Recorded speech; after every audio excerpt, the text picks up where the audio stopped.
ओम शांति।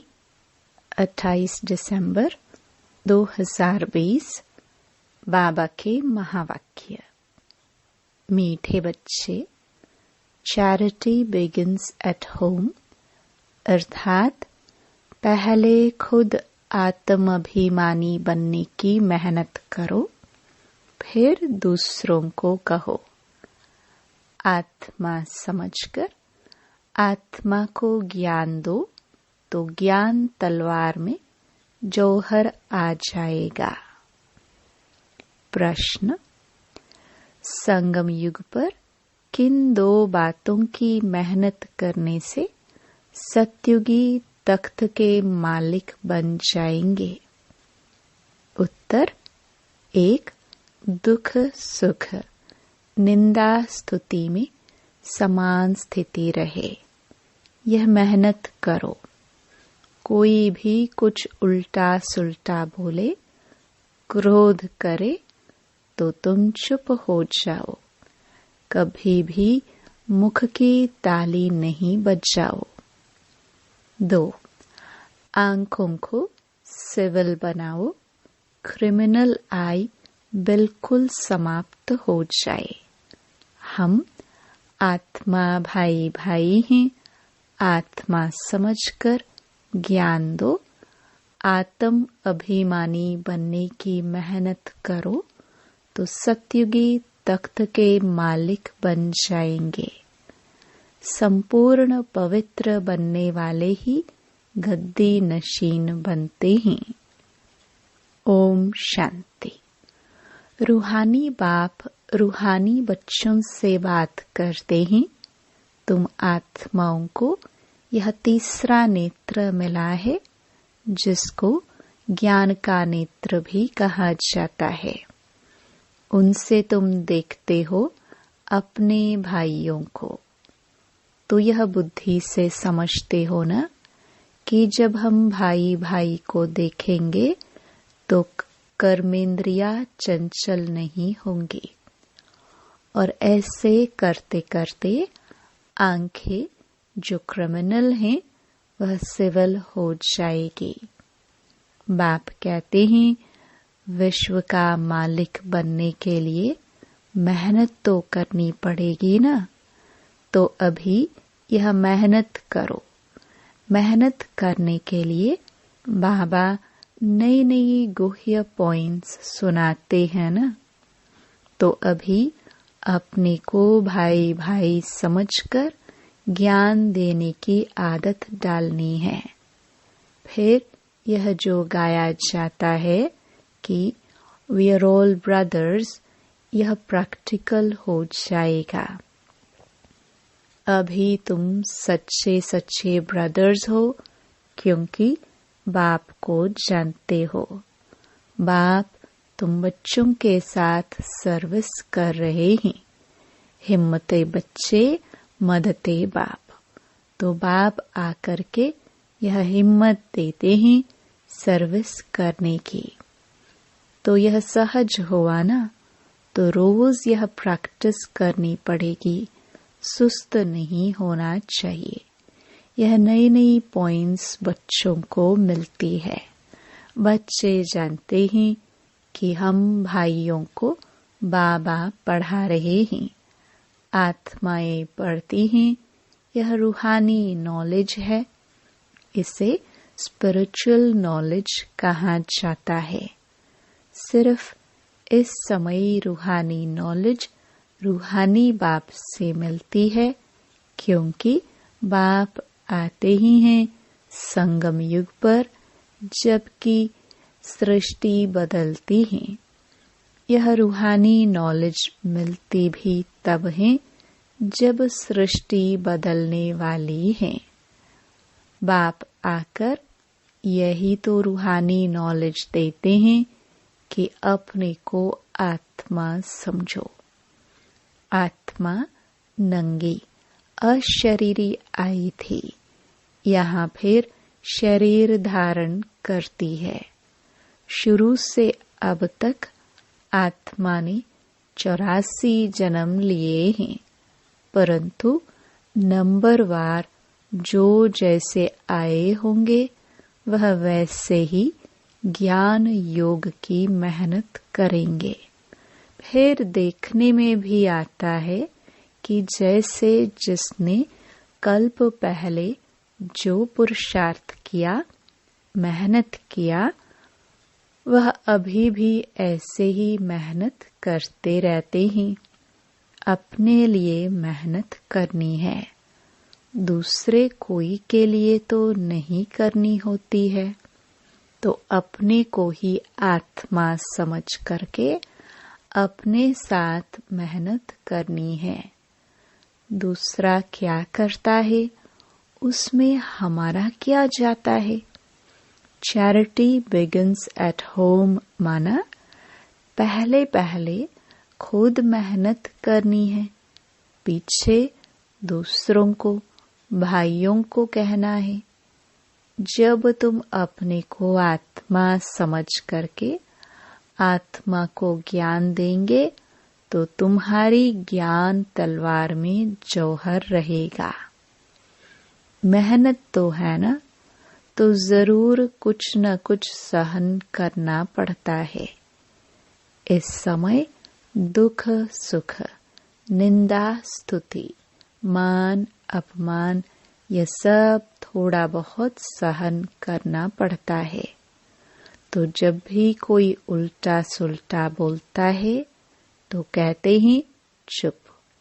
जब कोई चुप कर देते हैं तो पीछे कोई गुस्सा क्या करेंगे।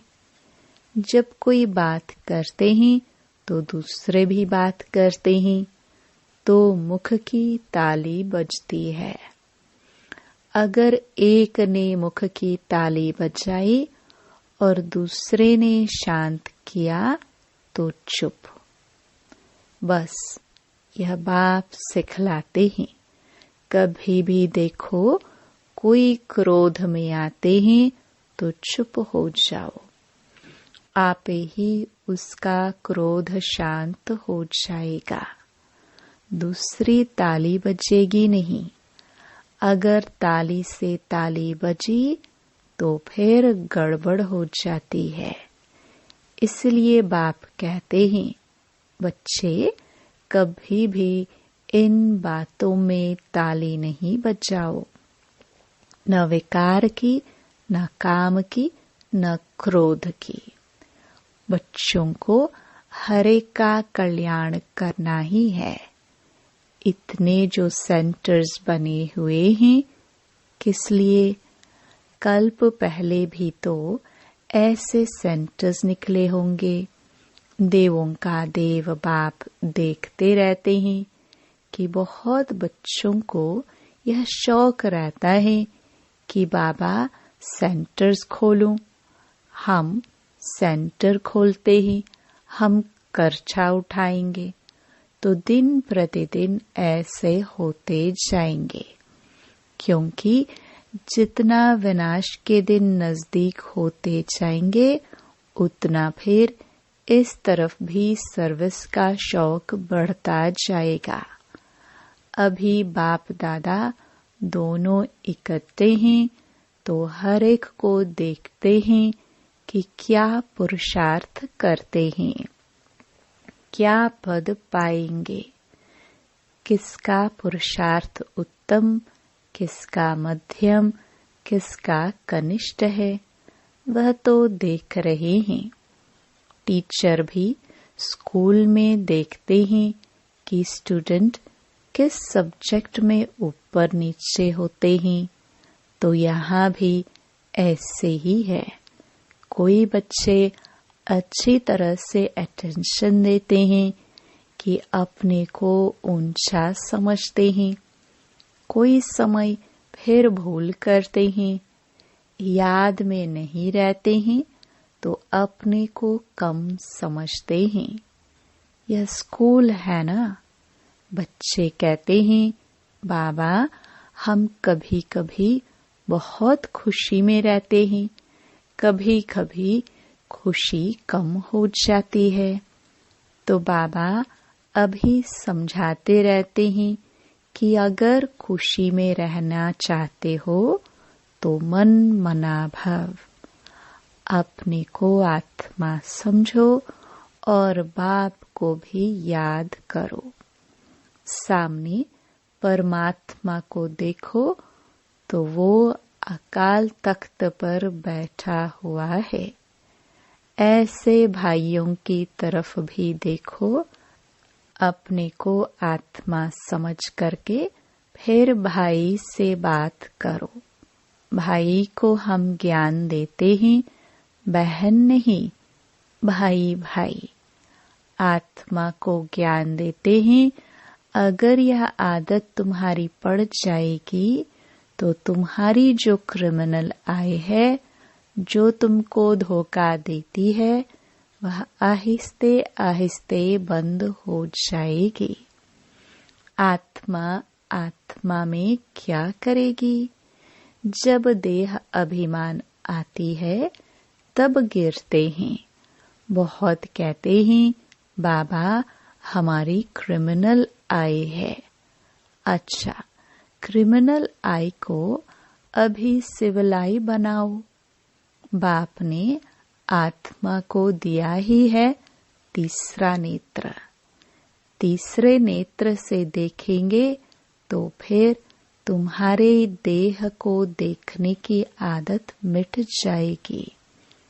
बाबा बच्चों को डायरेक्शन तो देते रहते हैं। इनको ब्रह्मा को भी ऐसे ही कहते हैं। यह बाबा भी देह में आत्मा को देखेंगे तो इसको ही कहा जाता है रूहानी नॉलेज। देखो पद कितना ऊंच पाते हो। जबरदस्त पद है तो पुरुषार्थ भी ऐसा करना चाहिए। बाबा भी समझते हैं कल्प पहले मुहाफिक सबका पुरुषार्थ चलेगा। कोई राजा रानी बनेंगे, कोई प्रजा में चले जाएंगे।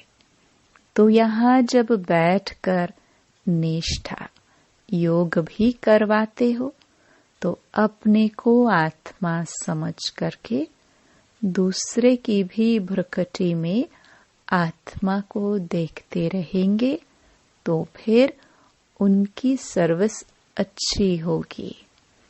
जो देही अभिमानी होकर बैठते हैं वो आत्माओं को ही देखते हैं। इसकी खूब प्रैक्टिस करो। अरे ऊंच पद पाना है तो कुछ तो मेहनत करेंगे ना। तो अभी आत्माओं के लिए यही मेहनत है। यह रूहानी नॉलेज एक ही दफा मिलती है और कभी भी नहीं मिलेगी, न कलयुग में न सतयुग में।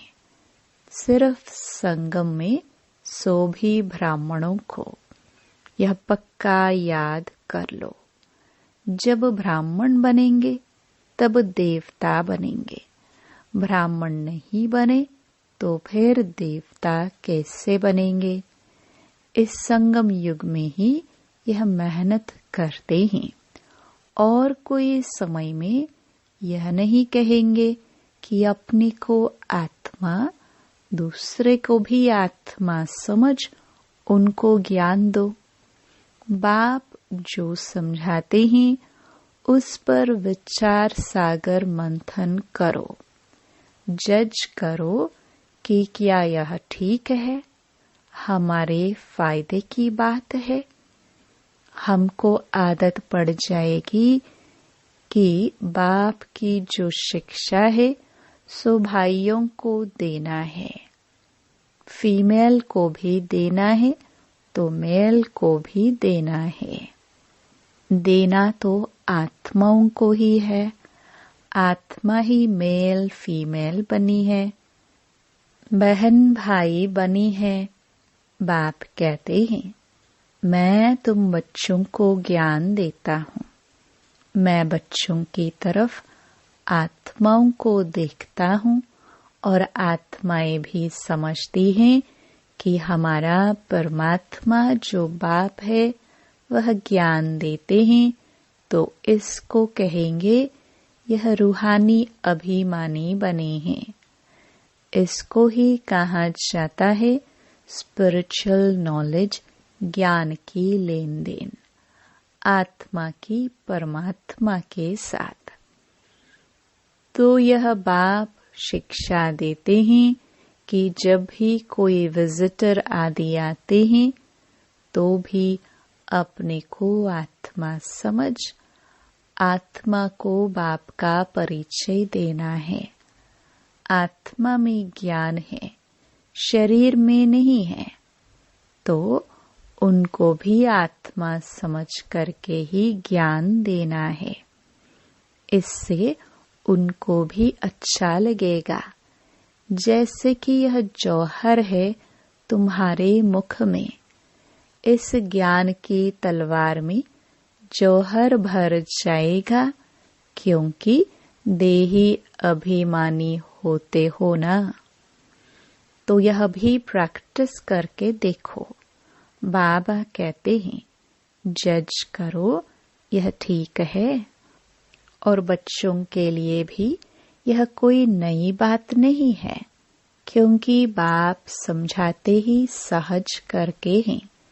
चक्कर लगाया, अब नाटक पूरा होता है। अभी बाबा की याद में रहते हैं। तमो प्रधान से सतो प्रधान बन, सतो प्रधान दुनिया का मालिक बनते हैं। फिर ऐसे ही सीढ़ी उतरते हैं। देखो कितना सहज बताते हैं। हर 5000 वर्ष के बाद मेरे को आना होता है।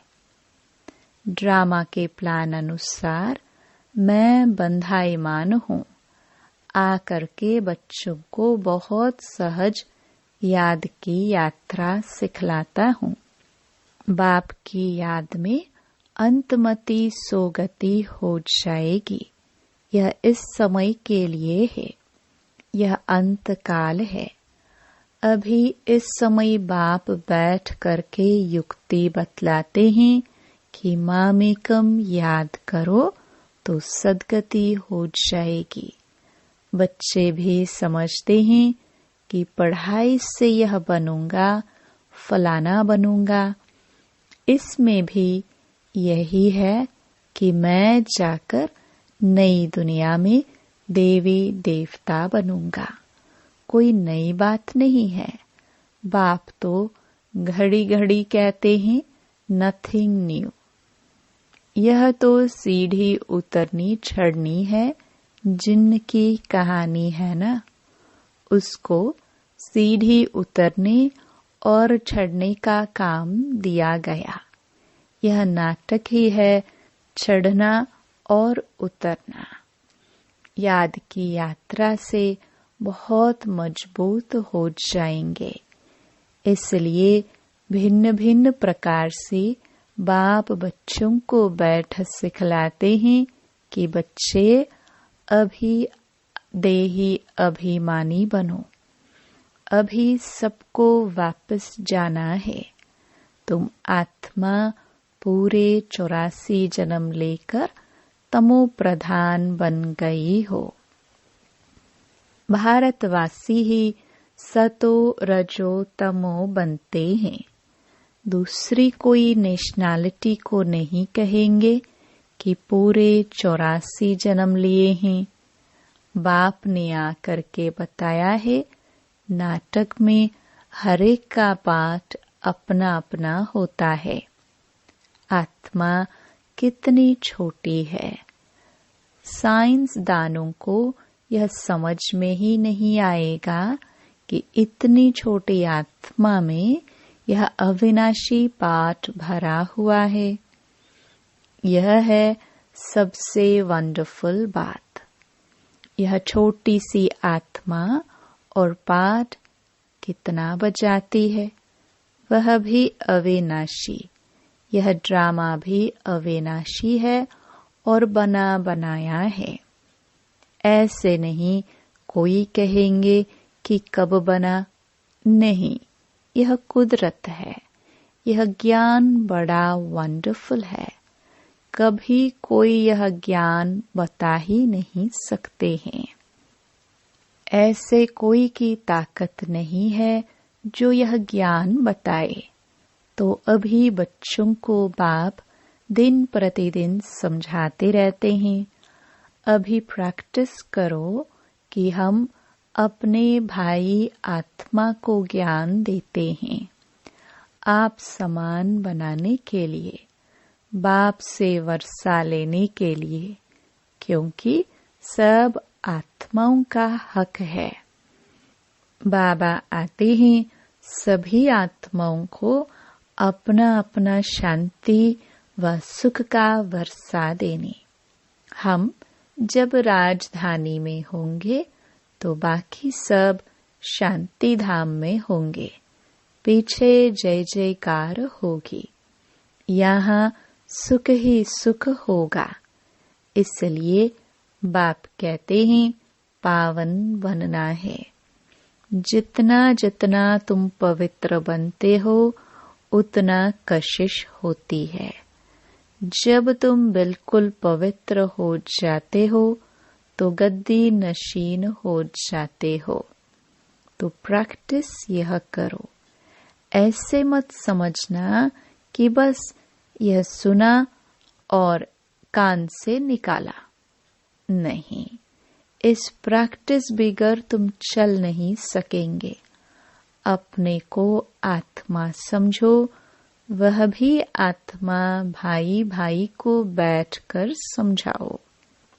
रूहानी बाप रूहानी बच्चों को समझाते हैं। इसको कहा जाता है रूहानी स्पिरिचुअल नॉलेज। स्पिरिचुअल फादर देने वाला है। जब चिल्ड्रन पूरा स्पिरिचुअल बन जाते हैं, एकदम प्योर बन जाते हैं, तो जाकर सत्युगी तख्त के मालिक बनते हैं। जो प्योर नहीं बनेंगे तो माला में भी नहीं आएंगे। माला का भी कोई अर्थ तो होगा ना। माला का राज दूसरा कोई भी नहीं जानते हैं। माला को क्यों सिमरते हैं?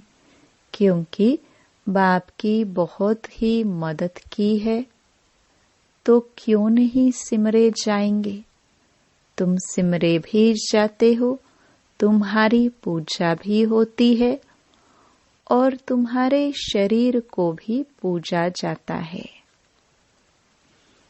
और मेरी तो सिर्फ आत्मा को पूजा जाता है। देखो, तुम तो डबल पूजे जाते हो, मेरे से भी जास्ती। तुम जब देवता बनते हो तो देवताओं की भी पूजा करते हैं। इसलिए पूजा में भी तुम तीखे, यादगार में भी तुम तीखे और बादशाही में भी तुम तीखे। देखो तुमको कितना ऊंचा बनाता हूँ। तो जैसे प्यारे बच्चे होते हैं, बहुत लव होता है, तो बच्चों को कुल्ले पर, माथे पर भी रखते हैं। बाबा एकदम सिर पर रख देते हैं। अच्छा, मीठे मीठे सिखिलदे बच्चों प्रति माता पिता बाप दादा का याद प्यार और गुड मॉर्निंग। रूहानी बाप की रूहानी बच्चों को नमस्ते। धारणा के लिए मुख्य सार। पहला, गायन और पूजन योग्य बनने के लिए स्पिरिचुअल बनना है। आत्मा को प्योर बनाना है। आत्म अभिमानी बनने की मेहनत करनी है। दूसरा, मनमनाभव के अभ्यास द्वारा अपार खुशी में रहना है। स्वयं को आत्मा समझकर आत्मा से बात करनी है। आंखों को सिविल बनाना है। वरदान। सदा काल के अटेंशन द्वारा विजय माला में पिरोने वाले बहुत समय के विजयी भव। बहुत समय के विजयी विजयी माला के मणके बनते हैं। विजयी बनने के लिए सदा बाप को सामने रखो। जो बाप ने किया वही हमें करना है। हर कदम पर जो बाप का संकल्प वही बच्चों का संकल्प। जो बाप के बोल वही बच्चों के बोल। तब विजयी बनेंगे। यह अटेंशन सदा काल का चाहिए। तब सदा काल का राज्य भाग्य प्राप्त होगा। क्योंकि जैसा पुरुषार्थ वैसी प्रारब्ध है। सदा का पुरुषार्थ है तो सदा का राज्य भाग्य है। स्लोगन: सेवा में सदा ही हाजिर करना यही प्यार का सच्चा सबूत है। ओम शांति।